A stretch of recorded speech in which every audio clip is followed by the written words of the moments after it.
this is what I started off with. I spent $80 on this and I've used it one time, we'll never use it again, right? The gun is very apparent like that. You're just walking around and it's very clear that you're carrying a gun. I'm not gonna pop up here with my inner thigh out. I mean, I can, but I think you should. I should try Try it, it, probably. We can get these super nice guns, super fancy things, but it does not come with skill, unfortunately.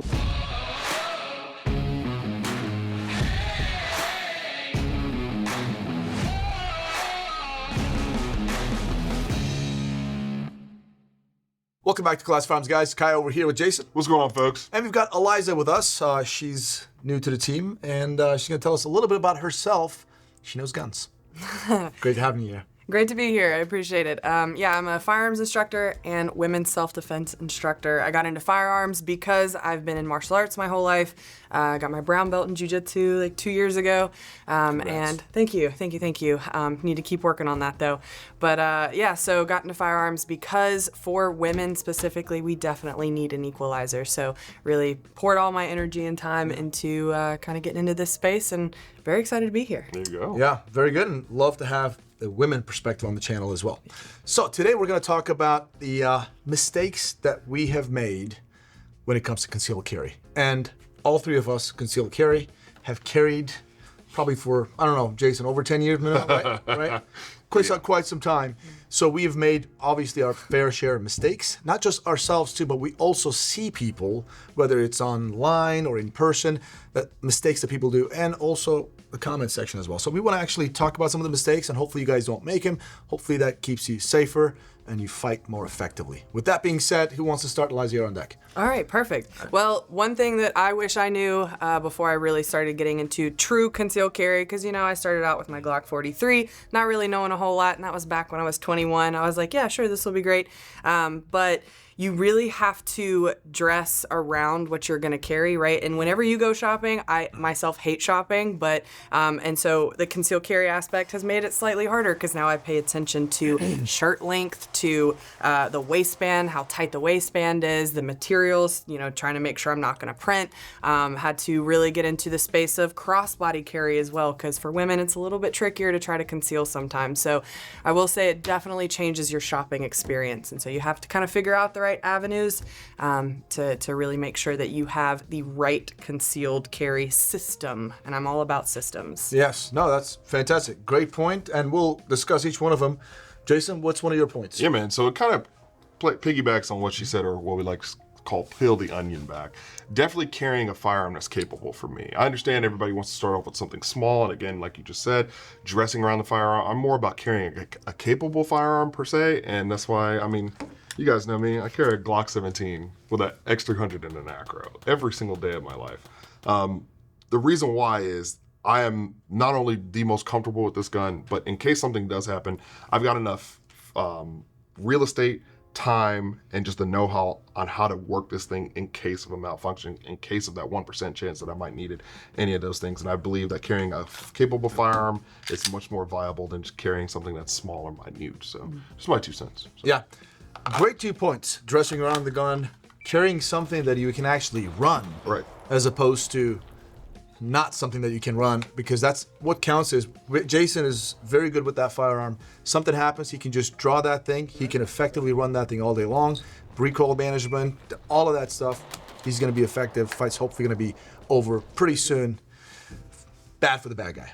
For me, I'm actually going to go with exactly what Eliza was saying. Dressing around that gun. It's extremely important. I've personally seen people who print ridiculously. Like when we say print, we're talking about the gun is very apparent like that. You're just walking around and it's very clear that you're carrying a gun, and other people see it too. Undetected movement is incredibly important when it comes to tactical world. You don't want the bad guys to see what you're capable of and what you have on you. And if they see that, they may actually, perhaps, they're going to pull a gun on you, and now they see that you have a gun, they'll directly shoot you because they don't want to take chances, or they'll come disarm you, which we've seen this for. I've personally seen a guy at a gas station, he was just buying something, and a couple of gangbangers walked in, and one of them saw the gun printing, just walked up and just grabbed the guy's gun. And guess what? He had his own barrel own gun. He was looking down the barrel of his own gun, and that would have been really bad for him. Thankfully, they didn't shoot him. They left with his gun, though. So that is incredibly important to be able to dress around the gun, make sure that nobody knows that you're carrying. Damn. That's all. Stealing your pride and your peace. That's Oh, pride, big time, exactly. And it could be really bad. Can you imagine the guy grabs your gun, and with your gun, he shoots you and those people around you? And that was because of your irresponsibility. And it is irresponsible to carry a gun that is just openly that everybody sees that. That's why I'm not a big fan of open carry. Now, I know that's a debate. I know we should have the right to do that. But personally, for tactical purposes, I don't recommend it. I don't do it. Eliza, what's your another point? All right, another point for me is going to be you really get to know the laws. That's a huge one, and it was something that I didn't realize how much you have to be diligent with, right? Because there's state lines, there's travel rules, there's gun-free zones, all of these different things. It's now, you're not just carrying a gun, you're carrying the responsibility that comes with that, right? So you have to make sure that you know your areas, and that does kind of change your day sometimes, right? Like if I'm going out and I know that I'm going to be going to XYZ place, I kind of have to plan around that, right? Or make sure that I have my safe that's bolted to my seat post to make sure if I need to, store my gun safely, properly, so that nobody can take it out of my car, because I really don't want to do all that paperwork either, nor do I want, a gun out there that can just be used forever for whatever, right? So, knowing the laws, knowing where to bring it, kind of how to plan around that is another big thing. Very true. Yeah, that's very, very good point. We're not always under some sort of threat from some bad guys. We're also our own worst enemy. So yeah, you may not be getting involved into some confrontation, but next thing you know, cops are being called on you, and you were indeed in violation of the law, so be careful with that one. Jason? Being comfortable with what you have, right? And when I say comfortability, we all understand and gather that you are putting a foreign object or entity on your person or on your body, whether it be carrying in a fanny pack, waistband. I mean, for ladies, y'all have all types of things and things that y'all can use. I mean, that's the truth. Like, guys, it's just like if you a guy Like inner thigh with like a skirt, right. right? Yeah. I'm not gonna pop up here with my inner thigh. I mean, I can, but I think you should. I should try Try it it, probably if they make leggings enough to go around this satchel. I'm pretty sure you probably train too, so you should be. There you go, train how you fight, right?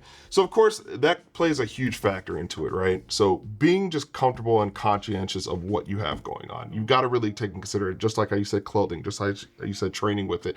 All these things do make a difference in instance on what and how you actually carry. So that's just my 2 cents. Be conscientious of it. Know what you're going to put on. Feel it. Get used to it. Walk around the house. Do whatever you got to do to get comfortable with it, because at the end of the day, and if you do have to use that in this one small case scenario, be comfortable with what you got going on. Yeah.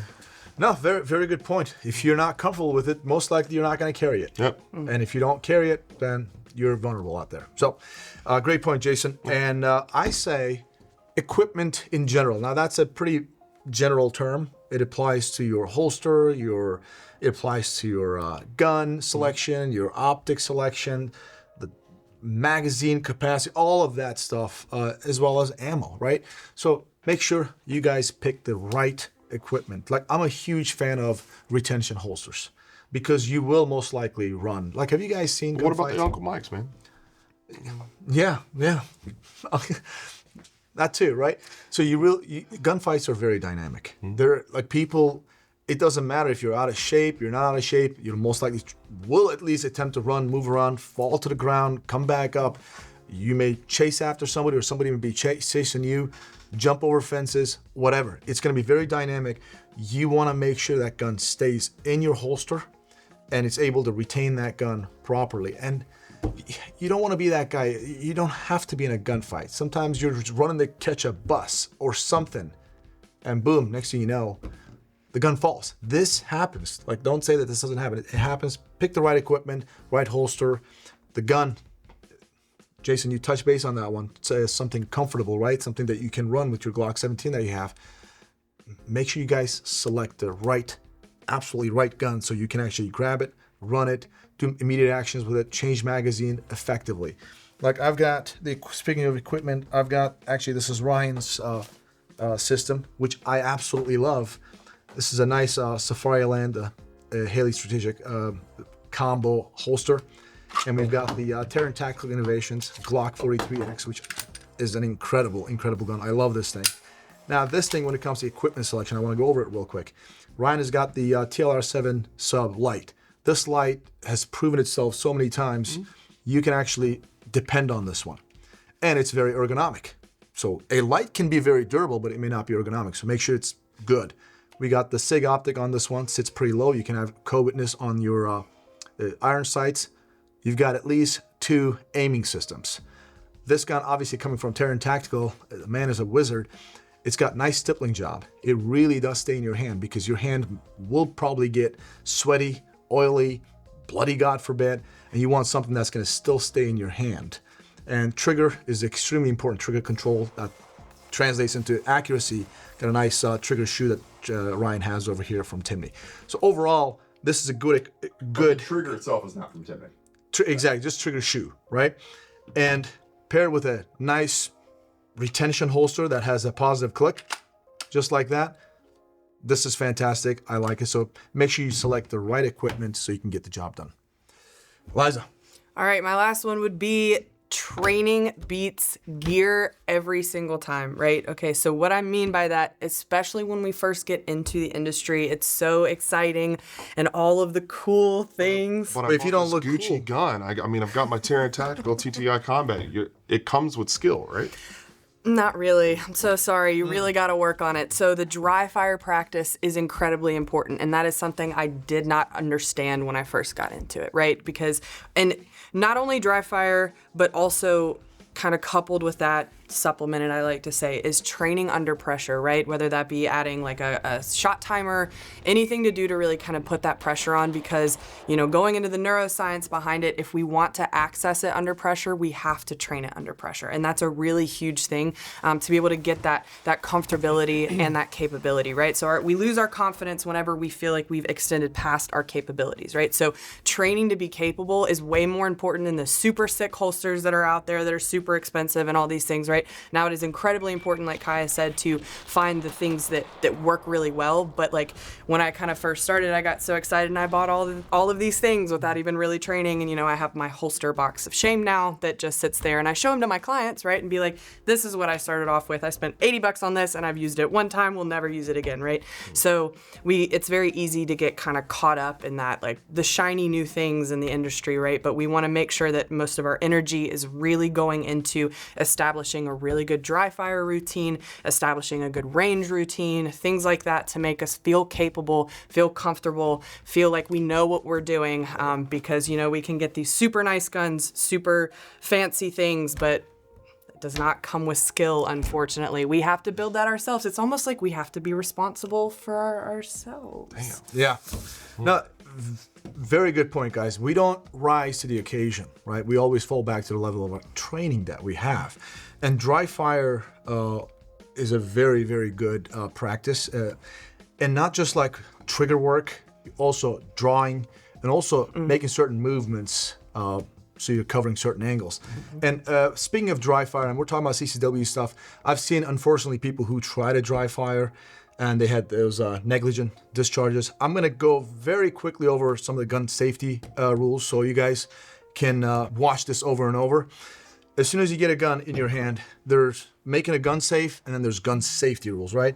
You grab a gun, all firearms are loaded, right? So what you do is, there's 5 steps that I have. Always point it in a safe direction. In this case, I'm gonna identify this area on my safe direction. You keep your finger off trigger, and then you, without ever touching the slide, you always wanna remove the source of ammunition, which is the magazine. I'm redundant on this one. I check to make sure there's nothing in there, and then lock the slide to the rear. If there's something in there, it will most likely eject, but not always. You wanna visually, sometimes if you can't see, physically check the chamber. I want you to look away and look back again, because our brain sometimes makes us see what we wanna see, so you have that double confirmation. And I do that, it's good to go. Now this firearm is empty, ready for a dry fire. But even when we're doing a dry fire, we wanna make sure that it is pointed in the safe direction, whatever the safe direction is. And now with that being said, we have firearm safety rules. You keep your finger, well, always point in the safe direction. Keep your finger off trigger unless you intend to press it, and never point a firearm at anybody unless you're justified. And number 4, know what's behind your target. That's it, I just wanted to go over that. And with that being said, Jason, what is your final point? Ammo, guys. Yeah. the proper ammo. And when I specify ammo, I'm not just talking about 115, 124, 147. Again, I hope when you're concealed carrying, you're using some type of defensive round. And what we know as defensive round is commonly known as hollow points. I mean, there's many different brands that give you all types of performance. I don't know, where it'd be like critical defense that's giving Critical you duty, 20, defense, yep. 23 hundo feet per second, screaming means. Yeah, depending on the grain weight. Yeah. Right. Or something like RIP ammunition, the last round you'll ever need, where it fires those small little trocars. I'm kidding. Don't use that ammo. Hornady critical defense, Federal HST, G2 research, the Hydroshock stuff, any of that stuff is Spear Gold Dot. Spear Yeah. Gold Dot for That's those. Liberty, the one that goes like Lib- 21 feet per second. That's a Liberty defense. And that's yeah. crazy because I actually, nope, that's what I got. I forgot about that. But yes, definitely something that's given a proven background into stopping a threat. Now, when we say that, right, we talk about training and aspects of ammo. I understand it's not cost conducive to train with that ammo all the time. So what we normally do is shoot ball ammo, range ammo, 115 to 124. I normally stick with 124 grain, and then I also carry 124 just on the plus P side. 9mm. Yeah, 9mm. When it comes down to like what I shoot for my defensive ammo. So that's how I play that background. So I know what the recoil impulse, I can physically, visually, and feel exactly what's going on, and it's pretty comparable. But not only that, I hate to say this, sometimes you do need to train with your carry ammo just to make sure what you're feeling, you know how to expect it, and you don't get caught off guard in any surprise. So this is my 2 cents. I understand you got to spend a little dollars and cents to make it work, but there you go. Well, how much is your life worth? Priceless. Right? So, no, Jason, amazing point, dude. Yep. It is, you can train all day long with ball ammo, but plus P or defensive ammo is probably going to react a little bit differently, so make sure you know how that feels. My last point is going to be, and this may be controversial to some of you, and I know it shouldn't, but unfortunately it is. I get it if you're a really novice, maybe you're not comfortable yet, all that. Carrying one in the chamber.